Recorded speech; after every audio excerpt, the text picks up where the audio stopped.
watching 69 News live coverage of the President's stop in the Lehigh Valley at Lehigh Carbon Community College, wrapping up a forum at Barrier Hall.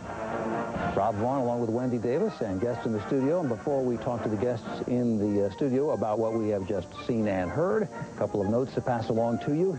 The President is in the Valley for a couple more hours. His plane does not leave Lehigh Valley till a little bit after 4 o'clock. He has other stops to make. The White House has not been real explicit heretofore about what those stops are going to be, but we have heard a few things. They're expecting at the Ham Fam Diner on Hamilton Street in Allentown. They're hoping that the President will be stopping in there for a bite to eat. We don't know if that's the next stop, but we can also pass along to you that the Parkland School District, which is near where he is now, has been advising parents and has advised us through an alert system that the district uses that the President has multiple stops to make in the Parkland School District. That's going to really mess up the bus schedule. Parents need to be advised of that. That's why they've gotten this alert. And so the roads are going to be blocked in various places in Parkland. The buses may be delayed, so parents need to be advised that the buses are delayed. They need to perhaps carpool if they want to pick up kids late at the school, if they pick up kids, and kids could also be told to take the buses. And then thirdly, parents could also call their respective schools to chat about what is going to happen. So those are some clues we have about what happens next, whether it's, you see Bethlehem Mayor John Callahan just behind the President. Now he's ducked out of sight. Of course, a little misspeak many of us heard at the beginning there regarding John Callahan, who was running for Congress. Of course, the President for a moment said Allentown Mayor Ed Pawlowski was running for Congress, and he recovered well from that. He said, don't vote for Ed. He means vote for John Callahan, the Democrat running against Congressman Charlie Dent. I'm joined here in the studio by commentators, political commentator Scott Ott, a Republican. He's editor of ScrappleFace.com, a Washington Examiner columnist, and has run in the past very recently and almost took the race for Lehigh County Executive. And, of course, with Michael Donovan, professor of business at Cedar Crest College and a member of Allentown City Council, a Democrat on council as well. And so he's wrapped up the first stop on this tour. He chose Allentown, Pennsylvania to make this the first place on his listening tour. He was doing some listening at the end. I think one of the things he must have discovered first off was something about the people who pose questions in the Lehigh Valley, that they're very courteous and self-effacing. They tend, when asked if you have a question, to say, thanks anyway, I'll pass the mic to the other guy and see if he has a question. Or they go right to the top with a comment, can you help me out, kind of a comment like the last fellow did. No doubt Leonard Martin will get that call pretty soon for some help. But as to whether he's listening for ideas, I noticed that he mentioned that on Tuesday he will be expressing to members of Congress what he would like to do. So I come back to the original question again. I wonder how much he might be taking away from his tour versus how much you think he might be tending to do. Do you think this is something where there's real input gathering going on? Scott? No, I really felt that he squandered a great opportunity for that, given the amount of time that he devoted to questions. When he said he would take 3 questions, I figured we'd be out of here in 6 minutes, but he went on for quite a while with those 3 questions, delivering what, if you followed the President at all, you would know are some of his standard stump speeches and lectures that he gives on a frequent basis, explaining to the American people how everything works rather than answering questions directly. What I think would have been a great thing to do would have been to go around that audience and get dozens of people to stand up and give him actual ideas and suggestions, because there were folks who are business people there, people who have been hard hit in this economy, who could have actually offered input to him. So I really felt that he blew a great opportunity there. Mike, what do you think? I think in any town meeting, it worked out the way it typically does. I think that first question threw him off just a bit, to do with what I think was questions about legalizing certain of our vices that exist in society. Perhaps he could have taken more time and asking more questions, but I was less concerned about that. I was more concerned about some of the message. I think he is out in the community today to talk to people and the companies that he's seeing. If I may make 2 key points before we move on. One is that I believe he stresses a great deal of teamwork as much as possible, and the way that he does take in information. We've heard people even from the last administration say they've been very impressed about how he does take in information, how he does analyze it. And the second I want to point out is the ethical issues. I teach business ethics at Cedar Crest College. Almost 30 years ago, I gave a speech at graduation from business school, one of the well-known business schools in the country. My title of my speech was, "Don't ever say you're on your own, sucker." I went to business school with a variety of these people who have been in the top areas of finance, and I do believe that there was excessive greed out there that set the nation up. Certainly set up Mr. Bush at the end of his administration and made the last 9 months of his administration very difficult. And certainly the president and his staff have had to face one of the most serious issues that have really ever existed in this country. And we've had excessive greed exist before in this country. And I think from that perspective, he's trying to grab a country and get it to think about what is right for all 300 million people, and the various policies that are necessary to that. And one more point, because I'm here also, I represent the city of Allentown. Right. The three cities in this valley, with Allentown and Easton in particular, have been hollowed out by both federal and state and local policies over the last 50 years. And we suffer from an extreme amount of poverty and an extreme amount of problems with people from different parts of the world trying to assimilate into our country. We talked about infrastructure earlier. We don't just need new roads. A large number of people in our city don't even afford cars. They need access to the jobs that have moved out into the valley. The fact that President Obama, as I said earlier, who repeated a variety of things that I mentioned earlier in terms of international competitiveness and education and science and technology, is focusing on small urban cities is, I think, quite vital. And here are some things I'd like to see him do. I think it's absolutely vital that the federal government helps cities, especially the smaller cities, pay for more policing. Be able to get our police force to be in a community-minded set, similar to what our armed forces saw when they were now fighting wars around the world, that if you work with the local people, your social capital increases. Forgive me if I interrupt, though. Does that serve the overall job creation purpose? It does. It's a combination because, as I mentioned earlier, confidence is absolutely critical. And if there's one problem that has existed in Allentown, is a lack of confidence because of the perceptions. And what I feel are some racial and ethnic issues that exist in Allentown that have hurt because of a lack of feeling of fairness and has hurt the confidence in the city for investment. I would like to see the federal government help in small cities around the country, notably in Allentown, with rehabbing these homes that do leak a lot of energy, do have their problems. They are a public good in many ways because they're so tight to each other, and individuals have a hard time renovating. And two more things, and I appreciate you doing this. Sure. We need the airport at Queen City perhaps turned over to the city, and I'd love to see the federal government consider that property shouldn't be for a small number of private flyers. It's 200 acres of developable property. That was my... That was it, okay. And Scott, do you want to react to that? Thank you very much. Yes. Yeah, I think what we have here, and this is, you know, with all due respect to college professors throughout the land, is the kind of solutions that academics come up with, especially like the president, although Michael has had experience in the private sector, 20 years in the something private that the president has lacked. And the idea that somehow the economy is this unit that's like some sort of old computer where you can turn knobs and pull levers and slide sliders, and it will produce an expected outcome if you have government people who are, of course, much wiser than we are, which is how they're able to lecture us like this, able to make those little changes, and suddenly we have the desired outcome. Well, Michael has pointed out very effectively that our inner cities have been devastated, but the problem is we don't understand they've been devastated by the very kinds of programs that the government is now continuing to try to advance. And the president is basically saying, you're not responsible for your own well-being. The government is, we'll take care of you. We've created a dependency culture that has enslaved people, and our inner cities have been gutted as a result of it. May I have a rebuttal? You may. First of all, I do resent that you classify academics as being a certain type. I've been in the private sector for 20 years. I've worked in manufacturing and in banking. I've saved a lot of money for people. I also resent to think that many people living in urban areas are somehow dependent.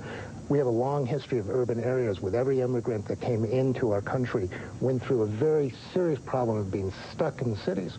You take Chicago, you take New York, you take Boston, went through the same type of poverty, the same type of breakout.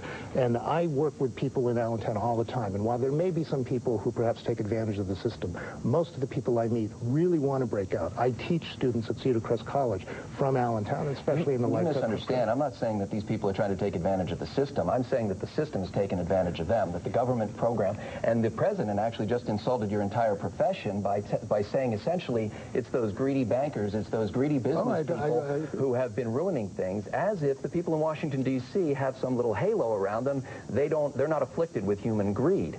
I think the central problem is centralized government cannot control an economy. As long as we think that they can, we're going to wind up with the same kind of mess that we've got. And no one's arguing that if I want a centralized government, there is a team. That's part of the problem. There's some kind of a There's a schism over what the size and scope of the government's role in this should be. But there should be some role, Scott, right? Absolutely. Yeah, the government has a role, but what the president doesn't apparently see is the role the government has already played in things like the situation that necessitated the bailout of the financial industry. He doesn't talk about the fact that the government actively pressured banks to loan money to people who could not afford to pay it back, and then he blames the business people for saying, oh, they were too loose with credit. They were told to be loose with credit, and the solution now is we're going to get loose with credit again. You know, we've heard Republicans make that critique now over the last year or so. Is that too simple a I think critique? It is too simple. I would also Republicans are always too simple. I would always point to the relaxation of the debt limit for house mortgage interest, which really moved the nation into these 10,000-foot homes out there because it became much easier to borrow $1 million and deduct the entire interest, whereas there used to be a cap. There's a variety of federal housing policies that we know over the last 50 or 70 years, have pushed wealth out of the cities into the suburbs where land was inexpensive. You had the housing deduction. You had a variety of other policies. Now, I've owned a home as a result of that policy myself. I live in Allentown in a row house, and I love it, and it is great. And I have issues on my street because I live near the high school, so I understand urban issues. But my commitment is to cities, because cities are the places where ideas really are generated, and most economists and sociologists know that. I wrote down where the president said, here's the thing, Allentown. Partly because we want to emphasize some of the connections he makes with the Lehigh Valley, of course, as we put together a newscast later in the evening. He referred to Allentown. He's referred to our local politicians.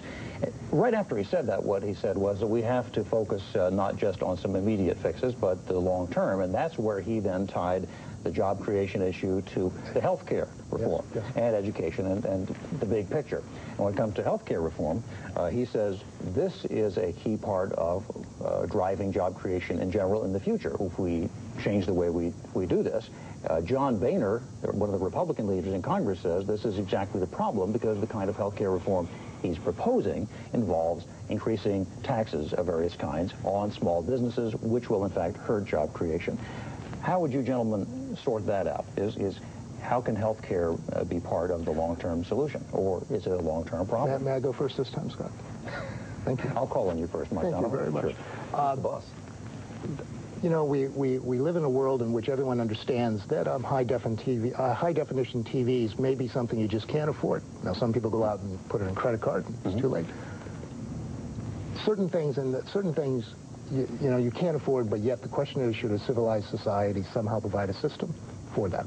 Healthcare is one of them. Education, I think, is another. There's probably only a few more. I have a cost. There's a cost to providing healthcare.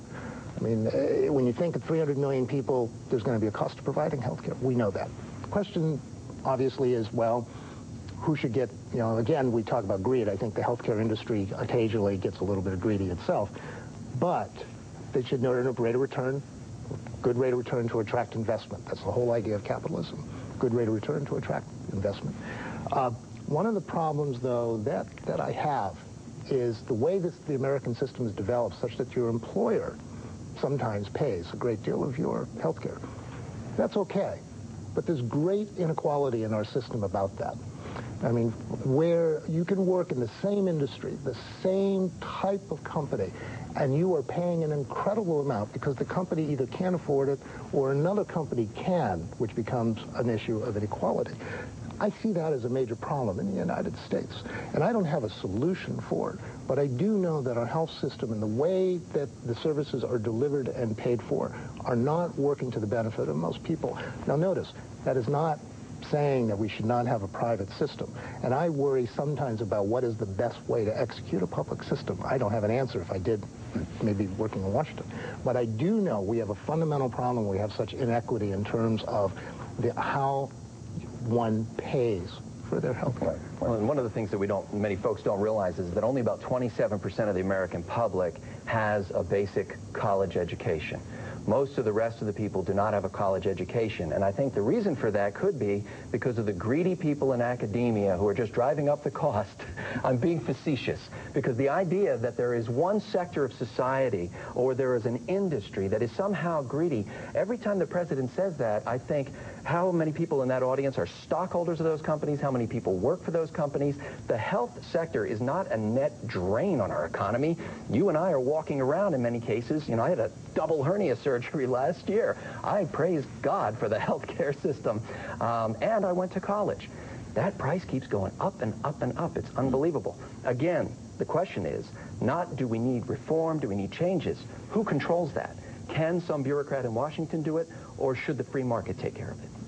Well, that's going to play out very soon as we continue these debates in Washington. Absolutely. Yeah. Well, just politically real quick. The president, no doubt, is buoyed today by the new unemployment numbers. Things are looking good, and as he put it, the trend line is up in terms of overall economic growth. And do you think these things are all now coming together just at the wrong time for the GOP, which has been looking very happily probably toward the midterm elections in 2010, because things have not been good and unemployment has been high, but all of a sudden things are shifting a little bit? You're a Republican and has run for office as a Republican. Is this now starting to look grim? I am glad that you asked that question, because I don't give a flying rip what it means for the GOP. What I care about is the American people, and I think if you're a decent Republican or Democrat, you don't care primarily what the impact is for your party. You care what's good for the country. I want us to win in Afghanistan. I want Americans to be able to have good health care, as they have for many years. I want jobs to recover. I want the economy to go well. And so the idea that somehow we should be sitting around hoping that federal programs fail, or that spending continues to go like crazy, or that the dollar continues to be devalued so that we can win in 2010. No, we'll win in 2010 on the strength of our arguments about individual liberty, free market prosperity, equal justice for all, that kind of stuff. All right. Quick thought on that, and then we need to send it over to Wendy. Mike, what do you think? We live in a system that if it goes too far either way, we're in trouble. I was coming in on listening to HYY today, in which someone on the far left is criticizing the president for not carrying out his certain promises. It is very difficult to govern. I represent 108,000 people in Allentown. I can't please them all. If it shifts back as a Democrat, from a loyal Democrat point of view, would I be upset? Perhaps. From the point of view, is it going to destroy the nation? No. I'd be really worried if it was 100 either way, say in the Senate. Yep. Okay. Well said. Michael Donovan, Scott, thanks very much for sharing your thoughts with us today. Thank you. Appreciate that. Wendy, over to you. All right. Thanks so much, Rob. We're going to head back out to L-Tri-C right now. We saw the president's motorcade leaving the community college just a short time ago. WFMZ's Jaccii Farris is inside Barrier Hall once again with more of a reaction of how the crowd there is reacting to the president's speech. Jaccii. Well, the crowd seems to be reacting very well. They were waiting inside the doors. We were all told we had to stay inside while the president left the building. People were laughing and chattering to each other, talking about how they enjoyed the speech, that they feel like they got a sense of hope from the message that the president was delivering. Afterwards, of course, after the speech, the president did spend a considerable amount of time going through the crowd. He was surrounded by people who wanted to shake his hand, who wanted to thank him for coming to the Lehigh Valley as part of his first stop on his listening tour, and to get a picture taken and just be a part of this day here in the Valley. Now, from here, the president has left L-Tri-C, and it's rumored that he's going to go and get a bite to eat throughout at a restaurant in the area. Now, the Secret Service checked out a few restaurants, and the restaurant we think he's going to be going to is the Ham Fam. Now, I was at the Ham Fam last night, and I spoke with the owner, George Malky. He says that at that point he wasn't quite sure if the president was going to come, but just in case, he said that he put up some decorations and things. And once the president gets there, the president isn't going to get anything special. Malky says the president is going to have to order off the menu just like everyone else. And that's kind of appropriate when you think about the president's mission on this trip. What the president wants to do is he wants to get ideas and get a feel, as it were, about what it's like for average Joes like you and I to work and to live and to survive in a troubled economy. The president said that he's going to take some of the ideas that he gets from his visit here in the Lehigh Valley and combine them with some of the ideas that he got from leaders like Mayor Pawlowski at yesterday's job summit, and come out with a jobs plan on Tuesday. And everyone here was very uplifted and excited to hear that the president was putting together a plan, because many people have been worried about the future of the economy and the future of their jobs. So now the president's going to go have a bite to eat and then take a couple other stops throughout the valley. So if you're going out to lunch right now, you never know. You may look over and the president may ask you to pass the ketchup.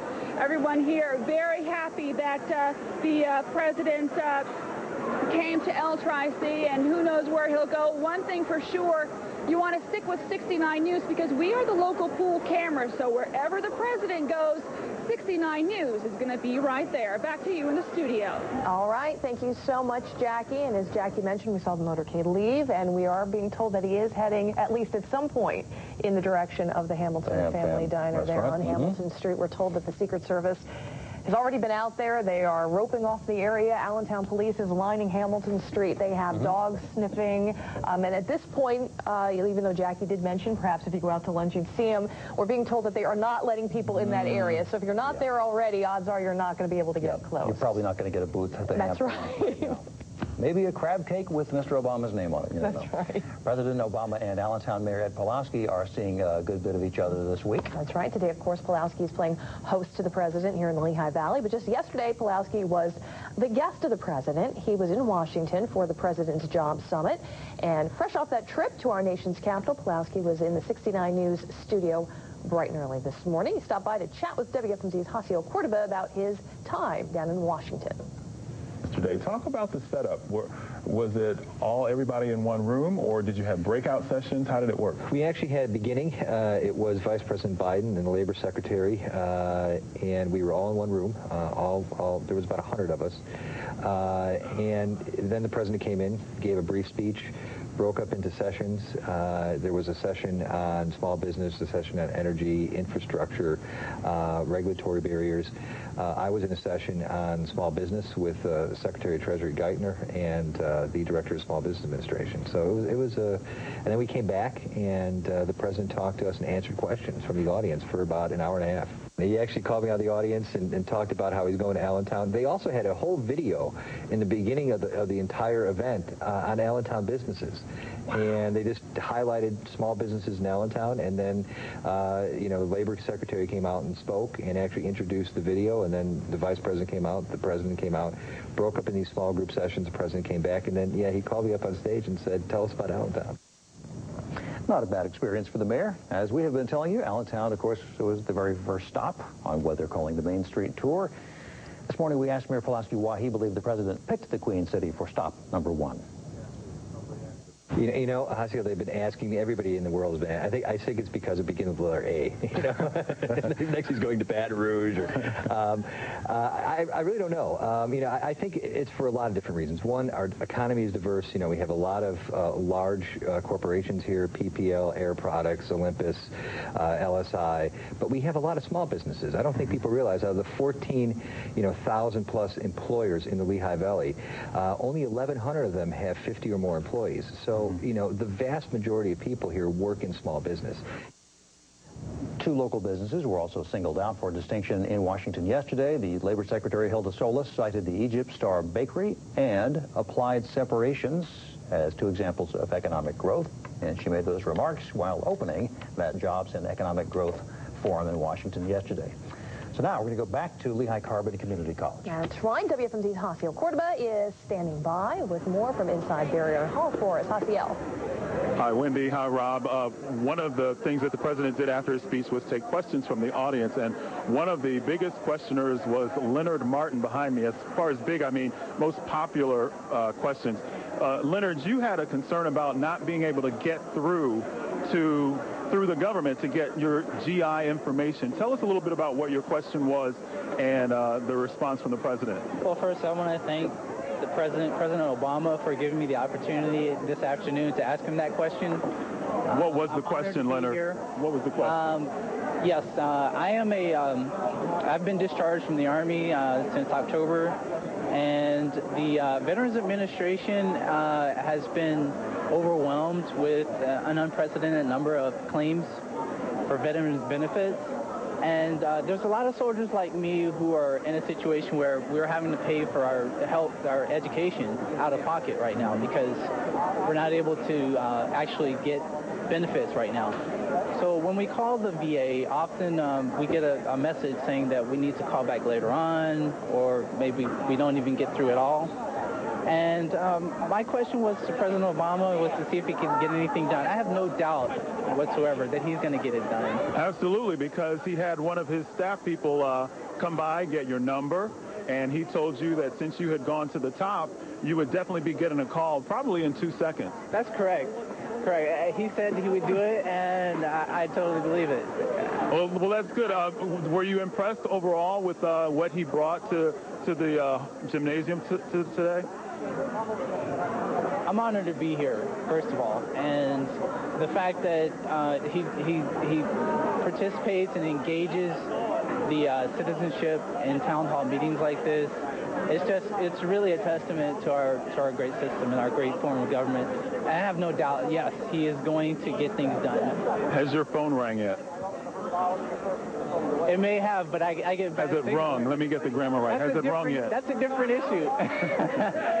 I have bad signals. Well, good luck when you get the call. One of the things the president... outside, the phone's going to ring off the hook. All right, Leonard, thank you so much. One of the things the president mentioned, Rob and Wendy, is that the fact that Leonard has to call is a testament that the system needs to be upgraded so that he can just email his question or concern in and get it taken care of that way. The hall is clearing out now. Pretty much everybody has left, so we'll send it back to you in the studio. All right. Great. Thanks, Jaciel, very much. Appreciate that. It would be devastating, wouldn't it, if he couldn't get the call from the White House because he had a bad signal. We have to let Leonard out so he can get into a better cell area there. I'm quite sure they'll reach him eventually. As we mentioned, when the President of the United States is in town, the chances are you may spend some time sitting in traffic. We have been getting reports of traffic tie-ups and backups all over the area. Here's some video. It was taken at Lehigh Street and 31st in Allentown as the President's motorcade was making its way to L-Tri-C this morning. And, of course, we've been talking about the traffic. We've been talking about some of the protesters who have positioned themselves in various places today. That's right. The protesters have been following the president actually around at his stops in the area. And WFMZ's Joscelyn Moes is live on the campus of L-Tri-C with more on that for us. Joscelyn? Wendy and Rob, as you can see, everybody left. Most people actually left when the president's motorcade went by and he went into Barrier Hall to speak. There were, it appeared, an equal number of protesters as supporters, several hundred people in all. The protesters were from Tea Party groups across the state. The supporters were from a group called Organizing for America. Now, they came out here early, around 7:30, 8 o'clock this morning, and they came with their signs. They came to have their voices heard. Protesters we talked with are unhappy with Obama's performance so far. The health care initiative seemed to be at the top of their mind. Supporters we talked with are pleased with the job he's been doing, saying he inherited a host of problems. Now, as the motorcade went by, there were an equal number of cheers as boos, but for the most part, people were pretty calm out here. From here, as I mentioned, everyone is gone. From here, they are going to be going to the Ham Fam Diner and to Career Link, both the protesters and supporters. Those are the next stops that the president is expected to make. But they came, they got what they came for. They wanted to see the president's motorcade go by, and that is exactly what happened. Rob and Wendy, let's send it back to you. All right. Thanks so much, Joscelyn. All right, Joscelyn, thanks. All right, we are joined once again by Muhlenberg College Professor Chris Borick. And the big event, the main event, has wrapped up, although the president's still here for a little while. He's got to get his lunch. Has to, of course. But as a political happening, do you think he's achieved what he set out to do here? Oh, I think so. It's a well-orchestrated event. I think the president did what he came to the Lehigh Valley to do. He wants to make sure that his message on jobs, and if you noticed, everything economic is job-related. He tied infrastructure, he tied green technology, he tied healthcare, all to the job issue, and he wants to make that the theme for 2010. And he's starting in the Lehigh Valley with this trip of really putting that front and center. He really is. He really is. Now, we got the unemployment numbers today. We were talking about those a little earlier. Obviously, that had to be a good thing for him to see to start this off. He didn't want to come in with some bad numbers. Absolutely. Good timing for him. And he led, if you noticed, with those numbers almost at the beginning of the talk. And he hedged a little bit because those numbers are going to change and they're going to vacillate and they might go up a little bit in the spring if you listen to the economic forecast. But he talked about that trend line, right? The idea that the economy is headed in the right way and that we have to make fundamental change, that idea of sustainable jobs, and that it's not only for the short term to make changes. We have to make some fundamental changes in our infrastructure, our economy, our regulation, the whole system, in order to make the type of economy that our children and our children's children can really benefit from. And he says, again, that's going to take some sacrifice in the short and the here and now, but I think he wanted to deliver that message, and he kept on task today and on focus. Mm-hmm. Now, he said Tuesday he'll be talking to members of Congress about concrete ideas, and actually what this all comes down to is a big battle in the halls of Congress, right? Absolutely. In terms of what kind of jobs bill comes out. Mm-hmm. He has to balance the liberal end of the Democratic Party's interests against the Republicans pulling in the other direction. And in the end, you end up with something that nobody really likes. That's often the case. Often the case is that we get it watered down from both sides, and the final product that comes out of the legislative process isn't that appealing to anybody. And maybe we're seeing a version of that in healthcare, where detractors on both sides have really pushed over the last year to say that it's not doing the things that it wants. But absolutely, in the next year, what are we going to do? What are the tangible? Today was more about the rhetoric. I mean, you've heard some of the policy, and the president likes to talk policy. He gives some very long, detailed answers on a number of these questions. But what really is going to happen is what kind of policies are we going to see in the next year for economic growth? We're hearing at least the rumblings and what he's going to be talking about in Congress next week of having a sort of cash for clunkers version for households to make them more efficient. Those are the types of policies that you can see of putting people to work in retrofitting houses, retrofitting buildings. That type of legislation and similar policies are probably going to be what's going to be discussed in the upcoming weeks. Yeah, the so-called cash for caulkers, I think they were talking about. And along with that, like with the new jobs, I mean, we heard him comment on the jobs that he wasn't going to create, like the prostitution and the not in his plan. But he did talk about things like the infrastructure bank and things like that. Now, is that something that we could actually see? Absolutely. I mean, remember last year when we were talking, the key words were shovel-ready. Everything had to be shovel-ready infrastructure-wise to get projects going. That's still a driving force. And I think you see some support across the aisle from the Republicans that infrastructure is still a place where America could make the types of investments to make it more competitive. The key for that, again, is it's jobs-related. If we're talking about infrastructure, those are jobs. Either green technology, highways, roads, infrastructure, schools. Those type of projects are seen through the lens of a lot of people. It's not only making the long-term investment to make America more competitive, but also to make us ready to employ people very quickly. And that, again, politically, jobs are the center. This economic, you hear the term jobless recovery. A jobless recovery is devastating politically for President Obama. Right.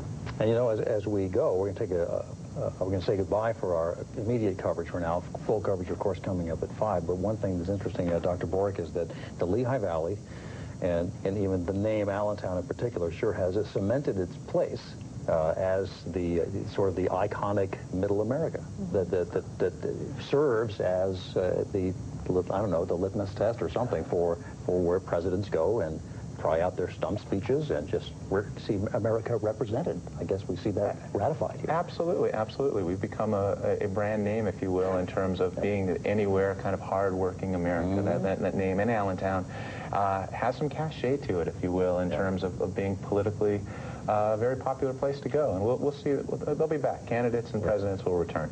No doubt. All right. All right. Dr. Borick, thank you. Thank you very much. Okay, and that is going to do it for now for our special coverage of President Obama's visit here to the Lehigh Valley. Thanks for joining us. And we'll be back on the air starting at 5 with a complete wrap-up of today's events. In the meantime, go to WFMZ.com for more of our special extended coverage, videos, pictures, and more.